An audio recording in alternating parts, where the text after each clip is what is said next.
What is up, YouTube? How are you guys doing? Chana D here, and in today's video we're going to be live sampling on the DJS-1000 from this Korg analog synthesizer.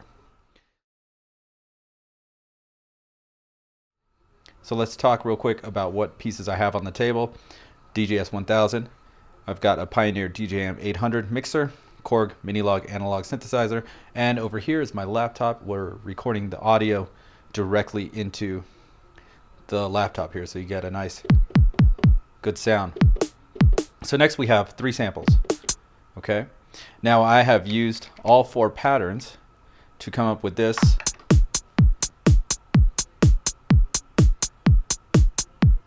Now we're getting into pattern 4 here, right? So it does a little like turnaround or whatever you want to call it. So that's there. So the next thing I need to do is make this talk to this. All right, let's swing the camera up a little bit. Let's see my dog in the background there.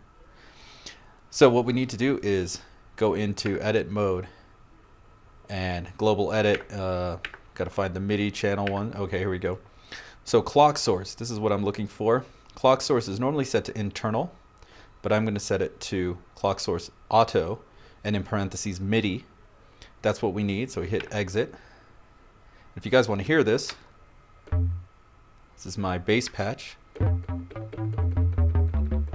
Okay, now I have a sequence on here. If I hit play here, you should be hearing it, yep. Now, I could hit play here and have this just play along that bass line, but I need to reuse this for a pad and for a little melody. So we're going to do 3 layers of this on the DJS-1000. Okay, now on the DJS-1000 we have to touch the link button, and this is how I have it set up. You want to have it set up so Pro DJ Link is selected, DIN MIDI is selected, and Beat Sync is selected. Now when you have those set up, you have 3 items that are turned on the screen. The sampler is turned on, the right orange arrow is turned on, and the DIN MIDI is also illuminated. So you need to have those 3 on in order for the DJS-1000 to send MIDI clock over to your external synthesizer or your external whatever it happens to be. We have MIDI out going from the DJS-1000 to MIDI in of the Korg, okay? And we have the audio out from the Korg going into the audio input of the DJS-1000. Now there's only 1/4 inch coming out of the Korg, so I used the left side, which is the mono side of the input here on the DJS-1000. Another thing you need to do, if you want to be able to monitor the 1/4 inch outputs of the DJS-1000, need to be set to through, not to master. So to do that, you press and hold the home button to get to the utility menu, and we scroll down until we get to output, in parentheses says audio 2. I have it already set up to input through. The other is master. We don't need it to be the master, we need it to be input through so that we can monitor it. So I have the output 2 going out of this into channel 3 with the Q on, so I can hear, like right now, I'll play it. I can hear it in my Q. You won't hear it until I raise the volume lever. So I can hear it in my Q, and that's pretty much what I need to do. I need to audition stuff and hear what's going on. Now I have the main master out from the DJS-1000 going into channel 2 here, and that's what you're hearing when I do this, okay? And the master out here is going to Logic Pro and being recorded over there. So that's the basic setup, okay?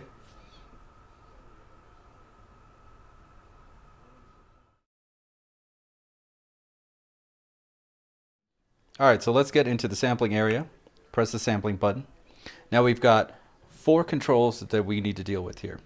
Now if you didn't want to do this channel 2 situation to get the cue and hear the bass line, if you didn't want to do that, you can turn input monitoring on. Now what that does is it changes the headphone output on the DJS-1000 to just monitor what is coming in from the outside. So if you want to change that back and hear in master, you have to turn it to off. So I think that's a little bit clunky, so that's why I did it this way, routing the input through to channel 3 so that I can just turn it on and off. The next thing is record length. We are going to record a 4-bar bass line, and loop after record, we set that to on. All right, so now we're going to start this guy. All right, and I'm going to wait till we get to 4.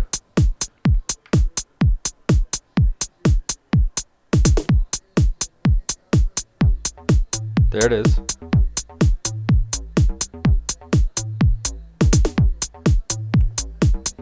Very cool.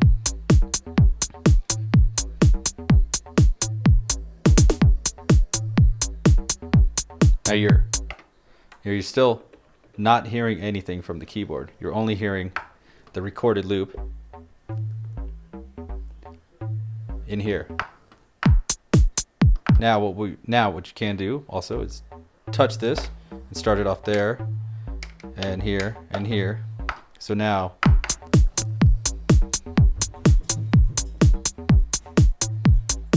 we're gonna get to this, right, and loops around. So let's redo that sample. Let's unload it. Press sampling, highlight the sample you want to unload, and tap unload.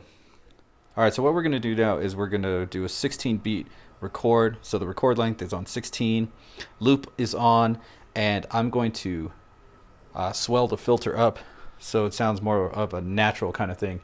I'm gonna wait till we do the first loop of the beat, and then I'm gonna start recording on the second round through. Okay.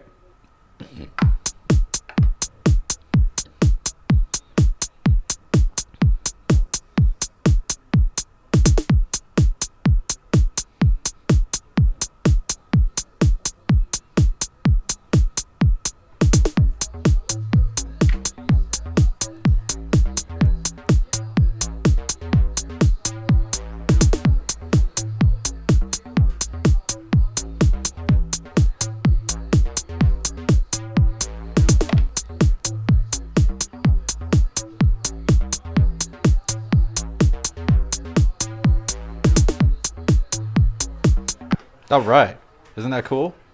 Okay, now let's go on to the next layer. All right, so for this next layer, I'm gonna use a pad that's on the synthesizer, and we're gonna stay with the 16-bar record length, and I'm gonna turn loop off. And I want it to launch on the first note of the 3rd bar. All right, here we go.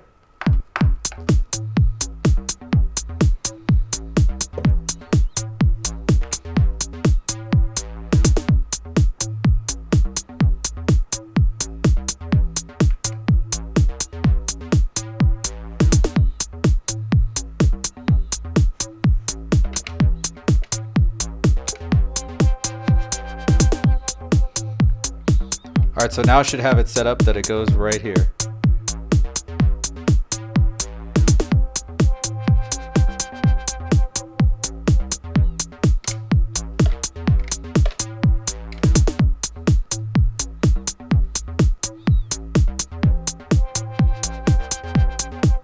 There we go. All right, so that's 2 layers. Now we want to get the 3rd one here. All right, so I've got another sequence at the keyboard, and I'm just going to record it in. I believe it's here's what it is so you guys can hear.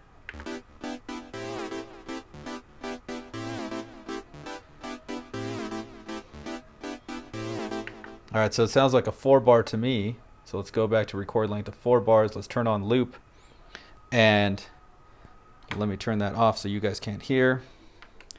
And let's bring it in like normal. Here we go.